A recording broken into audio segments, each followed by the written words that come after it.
right, welcome back to Spill the Bubble Tea After Dark episode, which we're recapping on our previous main episode on our podcast. What are we talking about? Business in The business of pole. That's it. So we got some conversation started after that episode, which is very exciting because we need people to talk about it. And today we are very excited because we got Steph from Addictive Pole Fitness. Brisbane. Yay! Today. Yes. Get your bubble tea out because we got still more tea today. Let's go. Okay, so to start off, Steph, welcome. Thank you so much for joining us today. Please tell us what you're drinking. I am just drinking. I took some inspiration from when I listened to your podcast, and you're like, I just got tea bags. It is like a peach berry, like tea bag. Yo. I did have to ask you guys for recommendations, and then I just did not have time to get any. Yeah. I sent you a whole dissertation. Yeah, it was too much information. It was a lot, but I loved it. Thank you. Yeah. And what about you? Okay, this is really embarrassing. Well, is So that Steve and an OJ? No, it's even worse than just OJ.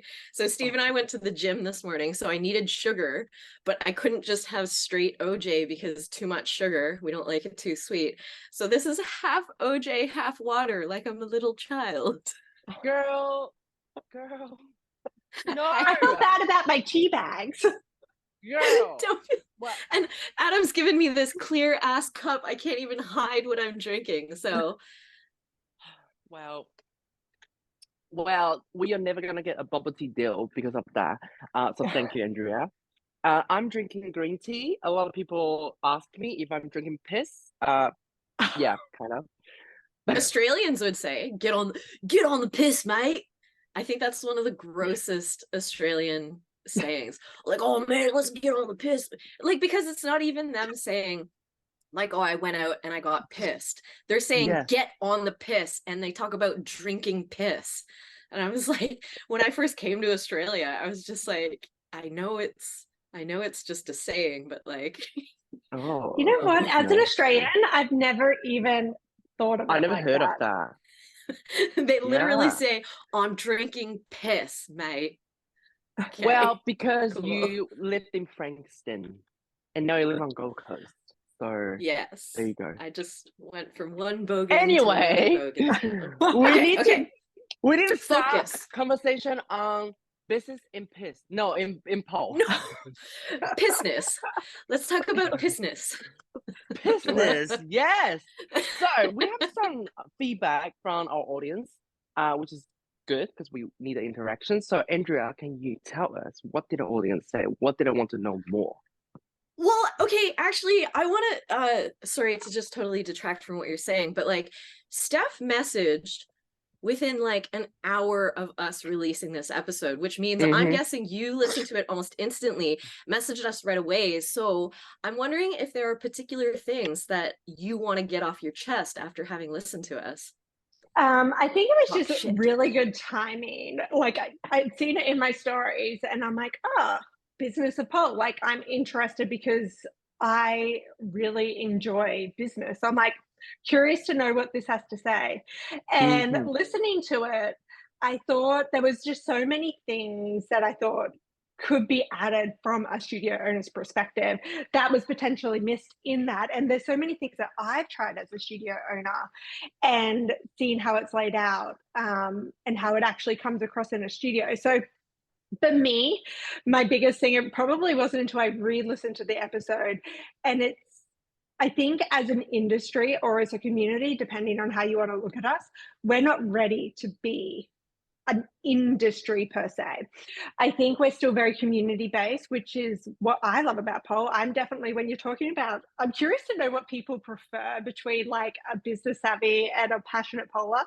I'm both. And I notice that sometimes when I go too far one way, I have to bring myself back in because I am running a business and every single business needs to make enough money this year to be in business next year. So how do we make that balance between community and industry? But we need to bring more industry into it if we're going to have a better economy as pole dancers. Yeah, I think a lot of the feedback was overwhelming that you need a balance between both, because you can have someone come in and run a flawless business, but it's going to be cold and sterile if you don't have a passion for the actual thing that you're selling.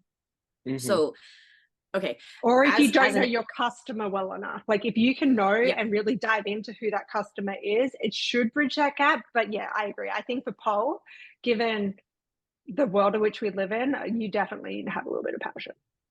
Or a lot of passion. I think the passion for it gives you an understanding of the customer, because if you don't have a passion for it, you'll only ever have a surface understanding. And if you have a passion for it, I think maybe, okay, wait, passion, I might be misconstruing with respect. You need to have a high level of respect for the thing that you're selling. Otherwise, it does get very, like, okay, here's an anecdote. As an actor, I've had a lot of really embarrassing jobs. So one of the most embarrassing jobs I've ever had was selling a reusable lint roller in department stores. It was called Mr. Sticky. And so what I would do is I would go in. I only did it for 2 weeks, and it was a 2 weeks training. And as soon as I started doing it, I was like, I cannot sell a lint roller. I have never used a lint roller in my whole life. I don't have cats, so like it's not really a necessary part of my life. So already I didn't have respect for the product. But then the whole idea of doing in-store product demonstrations, it was very humiliating. But I stayed for the full 2 weeks of training to understand the sales tactics and understand the psychology of sales, because it was so fascinating. And they would give different feedback to different people in terms of how to successfully sell something. So for example, the guy who was training me, he was this tall, dark, scary, goth looking, long-haired, glasses. He was scary. He looked like he was straight out of like D&D and Dungeons and Dragons. And so he was always told, don't make direct eye contact because he's too scary. And then the friend of mine who got me this job, he looked like a car salesman. So they told him, you have to do it like you're a kindergarten teacher, because as soon as you step into like salesy tactics, and people are immediately repulsed by your existence because you look like a car salesman. And I didn't stay around long enough to figure out what was my best tactic. But the psychology of like how to generate frenzy, how to bring everyone in, and how to create urgency and all that kind of stuff. You really need to believe that the product is worth that frenzy. And I just couldn't get excited over a lint roller, but I can get excited over pole. Yes, that's very fair point. Yes, that's the thing. Like, if you don't have the passion for it, like very soon or later, it's not gonna go well. Yeah, I agree. And I think it comes down to all businesses have people in them. Even if they're an automated business, there's still people behind it. So if you're going to be in business, I mean, even if you're an instructor, you really need to be okay with liking people, because you need to get to know people and you need to be around people. I know my instructors talk about a lot. It's like, I've expended a lot of energy this week to people and other people. You give so much, and you guys know this, you give so much in your classes, you give so much in the studio. It's a people business, and most businesses are people focused, but this one is like next level, because I bet we all know that we don't just know the basics about our students, we also know like when was the last time they went on a date, or what's happening here or what's happening there. That it's so much deeper because of the connections we make within our businesses. Literally, I remember, like the family in each studio. I remember at yoga teacher training, they told us the reception area is the confession booth. And I remember sort of hearing this on a surface level, because I had taught pole for a little while, but you know, a lot of pole studios don't have an official reception area. And a lot of the times the classes are back to back to back. So you don't always get that time in between. But what happens at a yoga studio is that by the time the class is done, the students feel very connected to you. And it is that expending of energy. If you give them energy, they want to give energy back to you. And a lot of the times it does manifest as these confessional conversations after class, where they tell you, oh, what was their experience, or where were they coming from at the start, and where are they now? And it gets real deep. Like, I don't even have these conversations with my friends. Like, it's a very deep thing. So you do have to have that human, personal, social aspect in order to thrive. 100%. But then how do you incorporate that? Because like as a business person, you need there to be numbers to back up all this time and energy you're expending. So how do you strike a balance between what's worth it? For me, I've really been on a journey and I keep coming back to my customer. Like I have three, what they will call personas or ideal customer avatars. It's a couple of different names which really dive down into who the people are that are my ideal customers for my studio and the way that I'm set up. And I have to keep coming back to it. The three, we have the fun fitness, the one who's like generally like a medium well-paying job and they just want to do something fun. They're the ones that like jump onto any new trend. We've got the person who wants to be reinvented. Generally speaking, it's somebody who's maybe gone through a recent breakup or like a big change in their life and they just want to feel confidence. And then we have the girl that is just really, or the woman who's really just shy and reserved, but they really want to get out and explore and they need to find that place to come out of their shell. So they're a little bit like the reinvented, but they look and they see different things. So I am a huge believer that not everybody is my customer, and I'm happy to turn away people because they're not my customer and I can't offer to them exactly what they need. And I keep coming back to those three. And with doing that, it helps bring me into line, especially when I want to make big changes in my business. We're right now in a quite a challenging economical landscape. So how do you continue to do price increases whilst your students are also struggling? So your community, how do you find that balance between it and how do you bridge that gap? And it then comes back to what value are you adding? And every time they spend money with you, they're making an investment. So what return are they getting on their investment? So are there other things I can do in classes that are going to suit my ideal customers, or is so that it does seem worth the money and they can see the direct value they're getting out of it? Does that make sense? I have a question. I went on a tangent. Yeah, absolutely.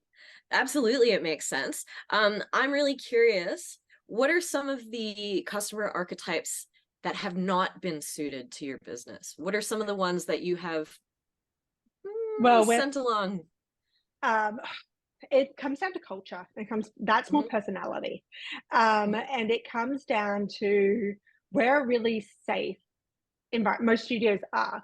We're a really safe environment and we have these confessionals that happen in our reception area. But there's some people that might have, the undermining of the instructor, or they have the unnecessary comments, or I'm trying to give examples without going into specifics because I have had to turn people away and say, categorize them as an archetype, the way that you've done, you've got the shy customer, you've got the ones who are fun and fitness, and you've got the ones who are coming out of their shell or reinventing themselves. So those are like some three pretty clear archetypes. Do you have archetypes for the non-ideal ones? No, I don't. That's a really good question. Now I want to go do that. Because like I can picture it in my head, but when I break down like who they are, what's their psychology, what is their, like, what are they doing for work? How do they think, feel, and act? There's this thing called the empathy map. And literally it asks you all these questions about who your customer is. And it goes deeper than just, it's a female aged 25 to 30 who lives in this area. It goes down to how they think, feel, and act. So yeah, I haven't done that. I love it. I would love it if you check back with us. I want to know how these people think, feel, and act. Because me too.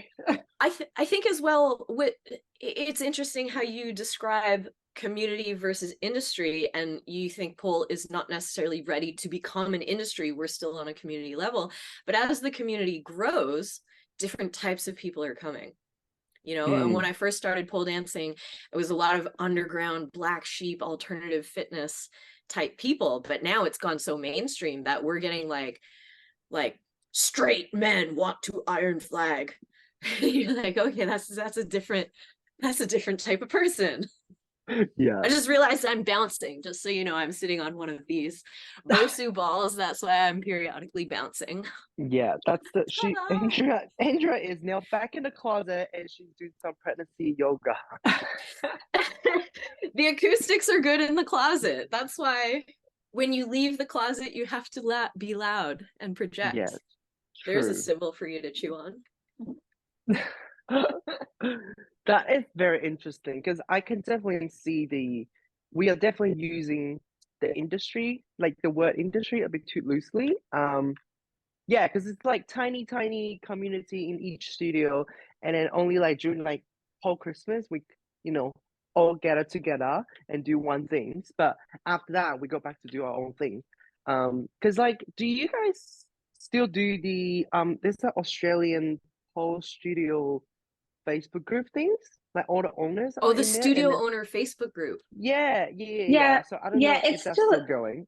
it still exists. It definitely gets like some comments, but it's not like, what would you say? Like, it's not a lot of action in the Facebook group. Yeah. So it does exist.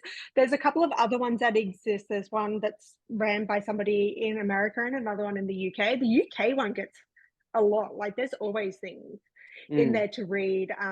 Studio owners asking questions. But I know, speaking to some studio owners more recently, it's still that feeling of judgment. And I think this is one thing that I find really common amongst studio owners is we put so much of ourselves into our businesses. And I'm sure instructors, it's the same. Like, you put so much of yourself into what you do. And if you get cancelled on Facebook because you've used the wrong words, you've missed the mark on your marketing, like, I ended up on a blacklist a couple of years ago because my studio was not inclusive to sex workers and strippers, because we use the word pole heels instead of stripper heels on a TikTok video, and that went viral. And we got quite heavily attacked because of that poor choice in words. So this also streams across into your studio because it feels so personal. If somebody's like, I'm not loving the timetable this time, it feels personal because you put that time and energy into that timetable. So when it comes to like sharing things in a group with a bunch of other studio owners, I still think that feeling of judgment or that fear of judgment comes into play. For Because sure. people aren't happy to talk about like membership numbers, how much money they're making, how successful their studio is, because they're afraid that if you share how successful your studio is, your community are going to be like, well, you're just here making money off me. So like, why? Yeah. So it's a balance, I feel. But like, it's a balance, but it's a hard one to juggle. But I think that really comes down to like, if the owner is very involved in the studio, involved in the students, training and stuff like that, people won't necessarily think that. But if you go to a studio and then you do the classes, you are there all the time, the start of the membership, you do like 5 classes every week, but you never know who the owner is. Then that will make me feel like, oh, am I just in the gym or somewhere? Yeah, but because we all came from a studio that have like, passionate owners. So for me nowadays, if I see a studio that you don't never see the owners, I will feel a little bit like, what's going on here? Yeah. Yeah, I think what you're talking about, where owners, they don't want to flaunt the money that they're making. So like sometimes when certain owners are like driving fancy ass cars and living in huge mansions and like fucking eating oysters every meal, it does make you feel a little bit. What, you don't like oysters? I don't know why. That's my go-to bougie food. I don't eat oysters. Sorry, that's gross. Anyway, they make you horny. You're already horny. It's fine. I'm not. I'm a nun. You're a nun or you're numb? Yeah, both. I'm both. He's gone numb inside. But like, I think because I remember being a student, and I feel like I'm pretty clear about that this is a business and I'm patroning a business. But if I feel like I'm being taken advantage of, then that would feel very uncomfortable. But if you can what would make you feel like you're being taken advantage of? Like, what do those markers as a student look like? Because I drive a Mercedes, but that is because of my success prior to owning a studio, but I still drive one. So when I rock up to a studio in my car because of my successful corporate career, people automatically like bring those together. But trust me, I was making more money in my corporate career than I am as a studio owner. Everyone was making more money before. I'm like, damn. But the thing is, some of it has to do with how you carry yourself, right? Yeah. And so it's not like you are flaunting bougie brand names and like, oh, this is me from like, oh, do you know what I mean? That wasn't really words. That was just noises. But like, but like you, my vocabulary is extensive. But you as a human being, you're very easy to chat to. You're humble. You're normal. You're normal. You know, some people you talk to and you're like, well, okay, you are existing in a different realm. All right. And we are not welcome. So a lot of it has to do with personality, but some of it is also like, you know, sometimes you go into a studio and this is not necessarily just in pole, but like their class rate is exorbitant and they're, you know, I talked a little bit about studio hire rates being, they vary so much from like extremely reasonable and doable to like, oh my God, this is more expensive than the teacher. And I think it really just depends, but also, you know, Addictive does a lot of events and engagement and community engagement. You guys show up and you put on events for your students and things like that. And those are the things that make clients feel like, oh, we're being given opportunities and we're being like guided, rather than you just come in here for an hour, give us your money, and we never talk again. Yeah, I would agree. I was just curious to know like what would be the flip to that of somebody coming in and like what would they be experiencing. I know because we're opening our second studio, so my attendance in my first studio has not been very good of late because I've been so busy with this, and I just have guilt. I'm just like, I haven't seen them. I went down to the studio the other day, did not have the capacity for it. I'm just going to sit there for an hour and a half. I'm just going to go and sit there, see whoever I see, and then go. So yeah, as a studio owner, you do need to find that balance, and I've been talking to a lot of studio owners recently, and one of the goals is to be able to step out. And somebody asked me that question recently of, okay, what does it mean for you to step out of the studio? Like, are you just going to completely step out and like let somebody else run it? And that's a really good question. I don't think it comes down to, and I don't know if the other studio owners have done this deep dive, but it's not about stepping out and not being there. It's about having choice of when you can. I'm literally only having this realization as I'm talking to you guys. It's like, it's about having the choice on when I come to the studio. And then when I come to the studio, I'm not highly strung or highly stressed. So I can really be there and within my community. There's no point in me being there if I'm stressed and pissed off and all the other things that come because my marketing didn't work or my this didn't work. I'm like, that's my studio time. And when I'm at the studio, I'm there for my community. So yeah, it's but finding that in amongst all the craziness that goes on and showing up as your best self is like, I think having that awareness and that real self-reflection to determine, will I be of value if I go in right now, is important. Because if you're pissed off or you're feeling upset about some failed marketing or whatever it is, if you're bringing that energy to the studio, that's not going to be a contribution that you're probably going to be proud of later. whereas unless if you take the experience you want to give, like, yeah, and it comes back to experience. Yeah. And there really is a trickle down effect, right? So the atmosphere comes from the leadership. And so if you go in with this great energy and then you leave before the energy sours, then you've left that trickle down through, and it will trickle down through your staff, your teachers, your students. And then the students can go back to their families and then share even more of that positive energy. But it really does, like, if the roots are sour, then the whole plant's gonna die. We have this thing called the Great Class Checklist, which is our student experience and what it is that we want to do at Addictive. And I truly believe that although we teach fitness, we're here to create an experience. Like, we can all go to a stale gym and learn fitness, but the reason people keep coming back to pole is because of all the other benefits that sit and exist around it. So as instructors, and even my receptionists and anybody else in my team, they're all there to create an experience. That is our prime focus. The fitness comes because we love pole, and pole is just the outlet of which we get to create the experience with. Yeah, the experience, it's the vehicle. It's like, do you want to drive a Mercedes or you want to Do you want to drive a bicycle? take me for a ride in your Mercedes. Yeah, the experience. That is very true, because like a lot of people are non-pole dancers. They'll ask like, "Oh, like, do you just do a class and you go home, whatever?" No, no. It's a whole thing. It's an experience. Like you come and do the class, you get to know people, and you will experience something you never have. Like compared to when you go to a gym. You know, you go to a gym, you do your thing quietly, and then you go home. But you come to a studio, like no, like we're gonna give you energy. And whether you want to receive it and take it home or not, like that's up to you. But we're gonna give you an experience. And I think that's the part that kept me in the community in the industry. You know what I mean? It's like that experience, me creating the experience for my student, it's also experience for me as well.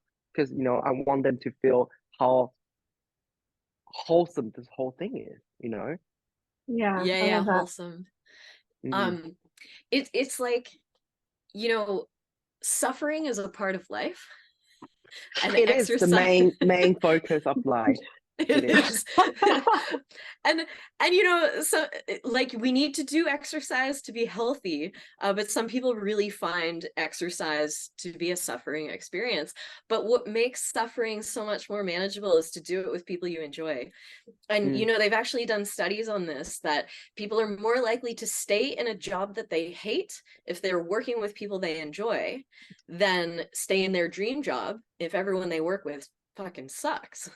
And you know, the same is true of the pole classes. Like, why are you gonna pay $35 an hour to go be with some teacher who's an asshole? Like no one's gonna do that. So like you want to have a good time, and you want to share that positive energy so that people can enjoy suffering together.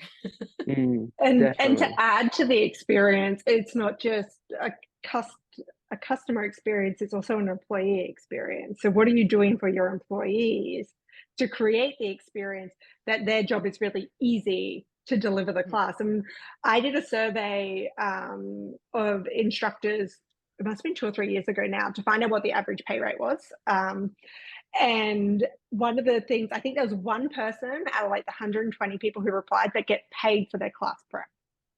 So it's pretty consistent across the community or industry, whatever word we want to use, that most people aren't paid for class prep. So how can we make our instructors' time easy in a studio? How can we make sure there's an iPod in every room with all the music they need? There's a teaching guide that they just need to follow. How can we reduce that to create a better overall experience? So their job's really easy to come in and to deliver a fun class, and they can just they can focus on the experience of the customer. So business owners need to focus also on that experience, not just the customer experience, but also the employee experience. That is something even as basic, just making the studio available to your teachers to train is a huge thing. And I know that there are some studios who will differentiate, like, oh, if you're doing class prep, then you can use the studio for free. But if you're training for a show, then you have to pay studio hire. This is just for example. But I would propose that part of doing performing and training to improve your skill set and choreographing routines, all of this contributes to raising your profile as a teacher and as a pole dancer and as a performer. And all of these things help complete the package. And so maybe you can share as a business owner whether you feel it's necessary to separate, like, oh, are you using the time just for class because then it'll be free, or if you're using the time for your own stuff, then it's not free. My first thought is that is way too hard basket for my head. I'm like, if they wanted, my instructors have access to the studio regardless of what they're teaching training for. That's how it should be for me. It would just be, how do you monitor that, and how do you monitor that, and then how do you police that? And I'd much prefer to put my energy into something else rather than policing what my instructors are doing. I think as soon as you use words like monitor and police, already we go into the realm of trust and respect. And it's like, if you don't trust and respect, you need to trust and respect your staff, Otherwise, don't create a relationship with them. If you have reason to mistrust your staff, then you should get rid of them. But if you find that you mistrust your entire staff, then maybe you should get rid of you. Yeah. I was going to say, I feel like as a studio owner, and I've definitely had this experience, is sometimes we give a lot and then we just keep getting asked to give more. So then it comes into boundaries. And I've definitely dropped my boundaries at times. And I'm sure other studio owners have, and I've gone, oh, am I allowed to swear on this podcast, by the way? Oh, I yeah. think we've already sworn Okay, 14,000 times. I'm like, oh, fuck, like I shouldn't have done that. I'm going to know for next time. And then it does get hard to start implementing, but it comes back to your boundaries. But coming back to the performance in the show, I definitely had people and even students say to me, like, I'm going to compete. So can you give me free training? This is more from a student base. Can you give me free training outside of hours because I'm representing your brand? But coming back and putting my business hat on, I actually don't make, like, the return off that is so minimal. Even if it is my instructors, like it's such a minimal return from a business standpoint that for me to have somebody, especially if it's a student, like my instructors, like they have access to the studio anyway. Because they make money for you. So that makes sense. But students, I don't think so, I know other studio owners have definitely struggled with people being like, oh, but I'm representing you in this competition. But then I have to pay somebody to be there. A really clear delineation would be to say, if you work for me, it's free. If you don't work for me, it's not free. But this whole idea of representing studios, that was the I have a couple of thoughts on thing this. Back then. Remember, it was like there's students going to different studios, and it was like, who do you represent? And then I remember the drama. Oh my god!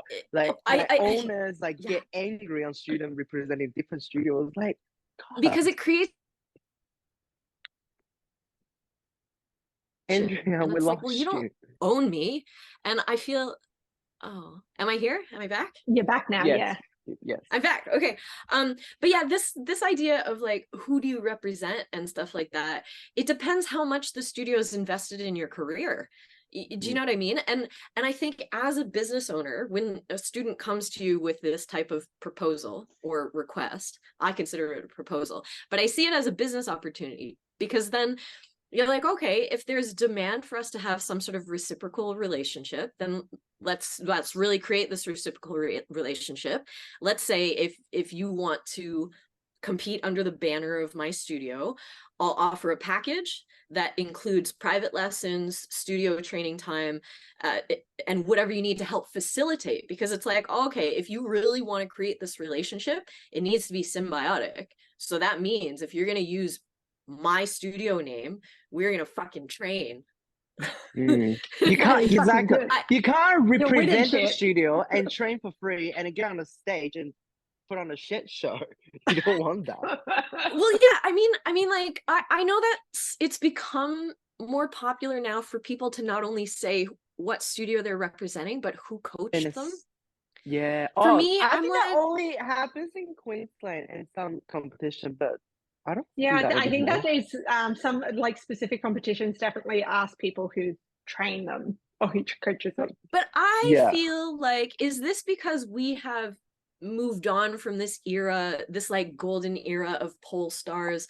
And so like there's so many amazing pole dancers right now, but no one is like Felix Kane level of famous, because there's just too many to keep track of. And it doesn't mean they're not as talented as Felix Kane. It just means there's literally too many to keep track of. Yeah, too saturated. And so it's like, oh, so then do you assign a coach from that era so that there's some recognizable name attached to you?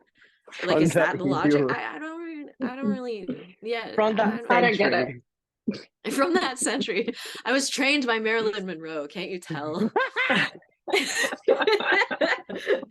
you know what I mean? That was a golden era of superstardom, which doesn't really exist anymore. It's actually crazy, because that's only like what, 10 years ago.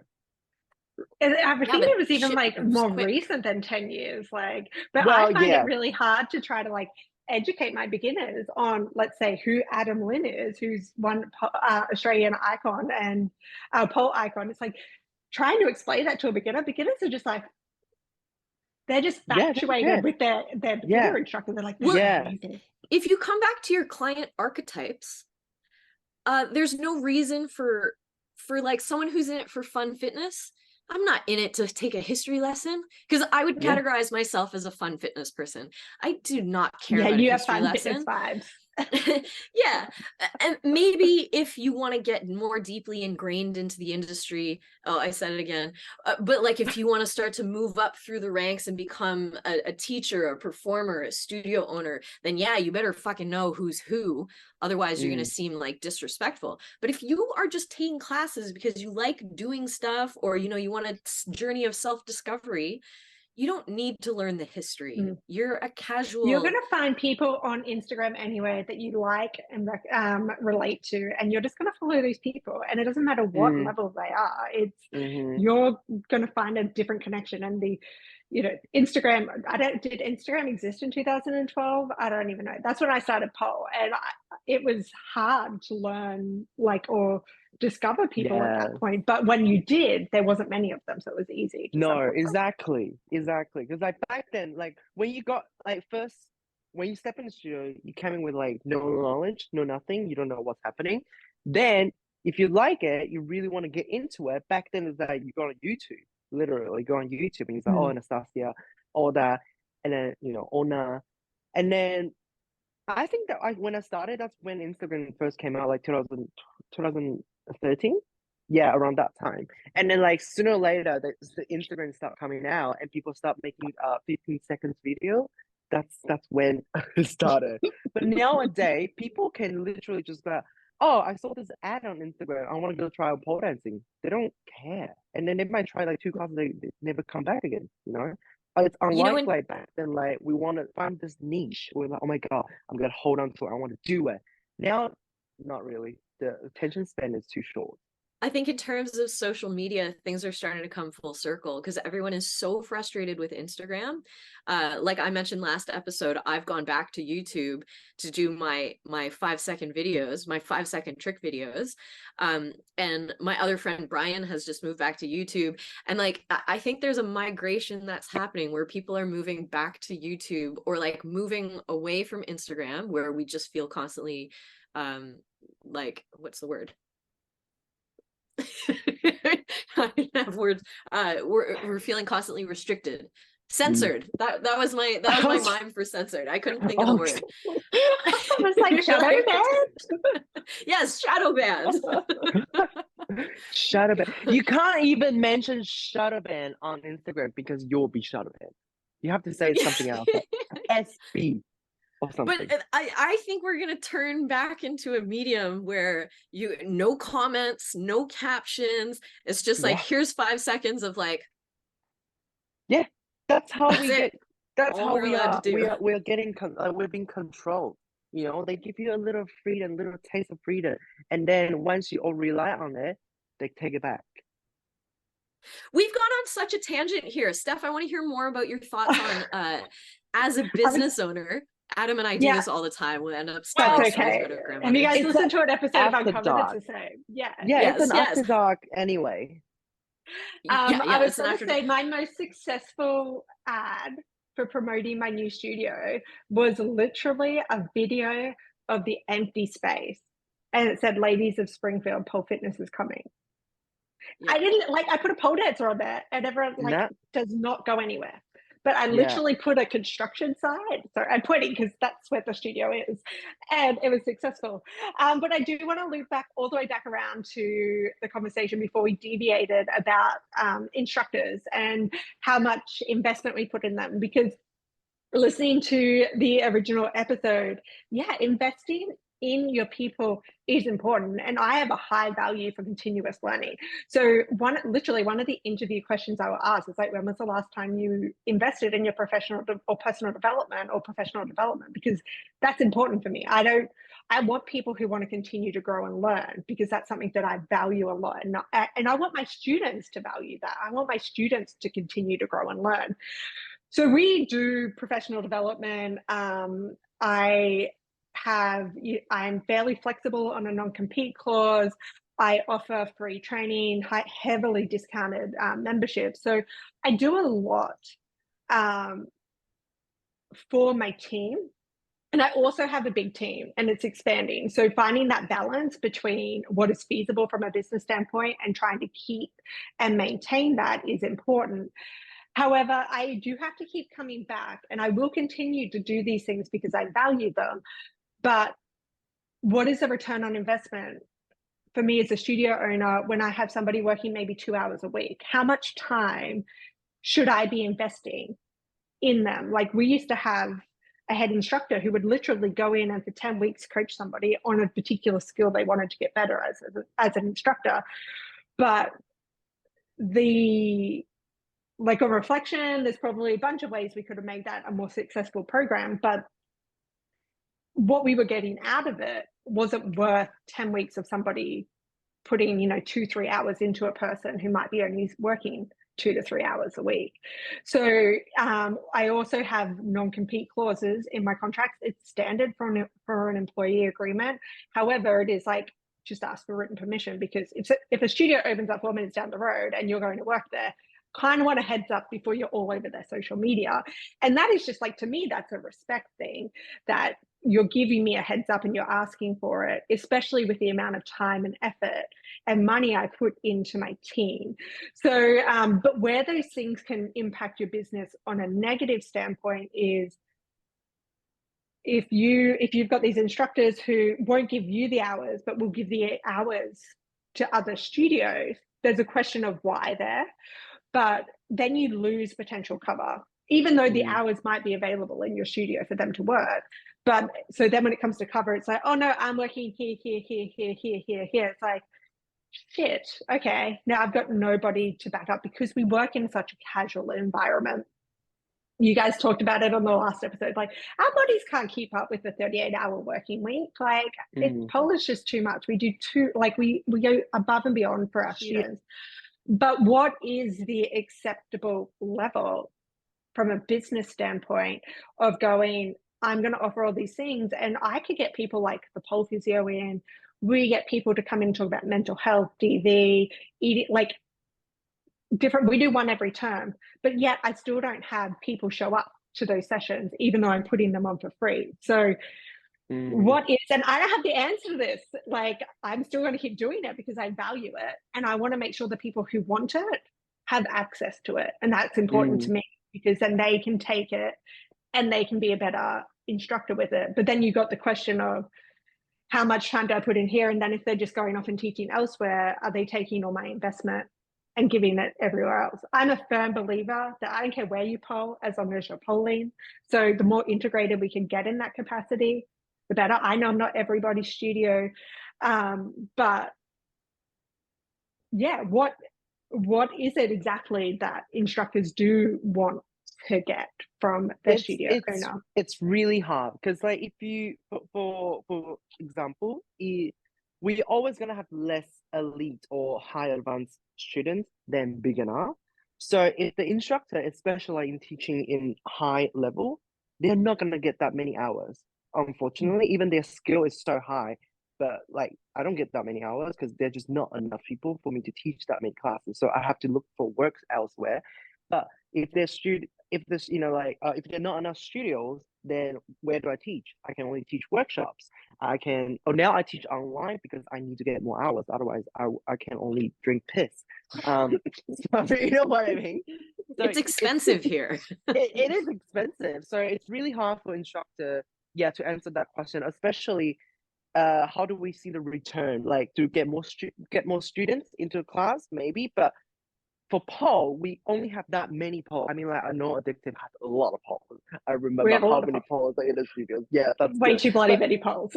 Yeah, I love it, because then you can have like a whole group of people. Because I came from dance background, like in street dance, we can have like 100 students in one class, and each student just pay like $25 or whatever. But in that class, they already make so much money.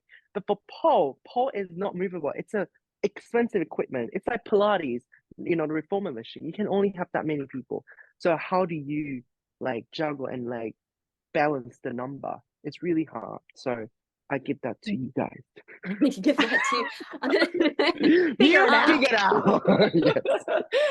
I think in terms of your question of like what is it that we're actually asking for, and I think Adam and I as people, we're pretty similar. We're both like ADHD. We want to go here, we want to go there, we want to have freedom, we want to do whatever we want. So what we're asking for is freedom. I actually think freedom and flexibility is really important, but that doesn't mean that you're just catering to people like me and him, because I actually think Adam and I are not the common personality. A lot of people want stability, they want consistency.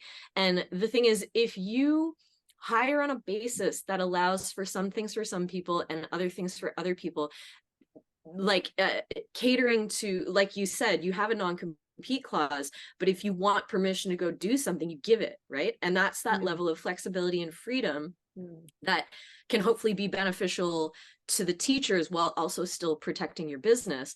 Like that's actually what we want. And this clear communication, and like we said in the money episode, the ability to negotiate and discuss is actually what we want and what we need. So that if, for example, I frequently, everywhere I go, I teach at like 2, 3, 4 different studios, because it's part of my personality type that if I'm in one place more than 1 or 2 days a week, I start to lose my mind, and then you lose me forever. Whereas if you can give me a little bit here, a little bit there, then I'll stay around for years. So in terms of what is your investment giving you, it's going to be different things for different people. But just like investing in stocks, some of them are going to tank and you're going to feel regret, but you had to try anyway, so that every now and then you get the golden goose. But if you just put a lock on everything and restrict everything, you get nothing. But yeah, my phone, my phone's run out of storage, so I hope that you're still recording on Zoom. I think we were talking about the investment. We get really like, I love the analogy of someone going to tank. I probably needed that reminder. Oh, the stock investments analogy. Yeah, the thing is, no investment's going to have 100% return. You're going to have wins and losses, but you make adjustments based on the overall. Because it's like what you were saying, it's so personal what we do. Like your marketing is so personal, your choreography is so personal, whether or not people show up to class feels personal. And so it's hard to separate. But you do sometimes for the protection of your heart and soul, you got to think black and white. You got to think bar graphs and pie charts. And this is where the data is important, and like really getting in and making sure you're looking at your performance and your KPIs and whatever it is you're setting for your business. And I think that is because we have so many passionate pole dancers. Like you don't learn business in a basic school education. So you have to go and seek that information out. And that can be really hard when you're already doing so much. And finding people, I feel like the common thing is finding people that are like, oh, but they don't understand pole dancing. So how can they help me with my business? Because they don't understand how pole works, and pole is different. Because like in real world, if your performance is not well, you get downgraded or you get fired. But in pole, like we can't do that. Everyone's like family, so it's really hard to measure. 100%. How do you fire your cousin? I will fire my cousin. I have too many of them anyway. God. We're Asian. Everyone's a cousin. Everyone's aunties and uncles. Uncle Adam. Literally. Hi, I'm Andrea. Ayi. Yes. Ayi and Guga. Shushu. Shushu. Guga is brother. I know, that's you. You're Guga. Your big brother. Oh, yeah. Okay. All right. Anyway. I'm going to drink my tea. Little Duolingo section. Yeah. I think this was like, Steph, you gave us a lot to chew on. If you do, you guys also gave me a lot to chew on too. So good. I am genuinely curious if you do come back with those client archetypes that were not suitable to your business. I'm just like really curious about like people archetypes as a scientific. Because probably even as an instructor, you probably have students that come in and you're like, ooh, you're not like, this isn't working. Yeah. It's like same like, and as a studio owner, you're protecting a whole community, because our studios are communities. You're protecting a whole community. So you've got to be picking and choosing and making sure the infected toe doesn't spread through the body, like the infection doesn't make its way, because Just it happens chop it off really quickly. Yeah, sometimes you've got to, and it's hard because it's personal, and you don't want people to not like you. We're people. Yeah. Like, we want to be liked. I'm actually okay with not being liked. I think it's I'm been a learning blessing to. and a curse. It's a blessing and a curse. Yeah. Yeah. Too much energy to worry about that shit. But anyway. Yeah. That's Thank you why so we much need to for do... joining us. Oh, wait. Oh, no, Sorry. Adam, you go. No. Say things. Okay. I was going to wrap up, but if you have final thoughts. No, I don't have final thoughts, but you wrap it up. Let's go. Okay. Steph, Addictive Pole Fitness, congratulations on the opening of your second location. We hope everything goes really well for you. Also, you are the host of the Uncovered podcast as well. So many podcasts to check out. Just make a playlist, put them on, and go lie in the bathtub. This was a really great episode. Thank you so much. No, thank you for having me. Thank you for having me. Thank you for letting me share. I went to the instructor's inside. I'm like, business owner, which hat am I wearing right now? Thank you for letting me share the business owner's perspective, because I think there are so many different types of studios out there. We all run slightly differently, but we all have the same purpose, right? We want to bring pole to the world. So I appreciate you guys giving me the time to show up and to talk about business. Yes, we want to give pole to the world. Give me your bubble teas.